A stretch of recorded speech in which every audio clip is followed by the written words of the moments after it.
Corona virus ज़िंदगी जे हर शोबे खे मुतासिर कयो आहे ऐं मुख़्तलिफ़ शोबनि सां लाॻापियल माण्हू बेरोज़गार थी विया आहिनि। शादी हालनि में तक़रीबन ते पाबंदी सबबि डेकोरेशन जो सामान फराहम कंदड़ पोरियत पिणु बेरोज़गार थी विया आहिनि। सिंध जी राजधानी कराची जे इलाइक़े मलीर में केटरन एंड डेकोरेशन एसोसिएशन पारां देगियूं रोडनि ते रखी एहतिजाजी मुज़ाहिरो करे नारेबाज़ी कई वई। देगियूं रोडनि ते रखण सबबि ट्रैफ़िक मुअतल थी वई, जंहिं सबबि अवाम परेशानी खे मुंहुं ॾियण ते मजबूर थी वियो। उन मौक़े ते मीडिया सां ॻाल्हाईंदे अॻवाननि चयो त लॉकडाउन जे करे संदन कारोबार ठप थी वियो आहे।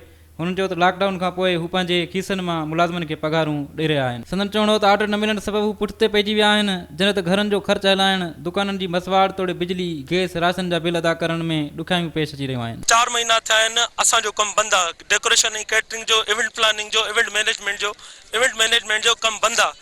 इहो कमु खोलियो वञे, असां इन करे एहतजाज कियो। ट्रांसपोर्ट भी खोल दी गई है, शॉपिंग मॉल भी खोल दिए गए हैं और क्या कहते हैं हमारे सारे बाजार खोल दिए गए हैं एसओपीज के साथ। तो हमारा भी कारोबार एसओपीज के साथ खोला जाए।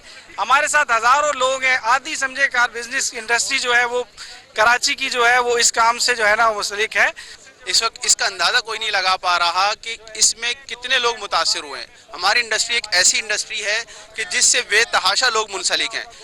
एसओपी जे तहत असांखे रोज़गार कर ॾिनो वञे, छो जो हालांकि सभु हिते इलाइक़े में जेको बि आहे कमु हले थो पियो। असांजो ई कमु शादी हालनि जो बंदि लॻो पियो आहे। असांखे हुकूमत खां इहो गुज़ारिश आहे, असां 50 खां 60 माण्हू जेको हिते हिनमहिल बेरोज़गार लॻा पिया आहियूं, हिननि वटि रहिया पिया आहियूं। हिननि खे शाबस आहे जो असांखे पघार वग़ैरह ॾियनि था। असांखे हिननि जे हाल जी ख़बर आहे, पर असां चऊं था असांखे एसओपी जे तहत रोज़गार ॾिनो कयो वञे, जेको बेरोज़गारी खां बचायो वञे।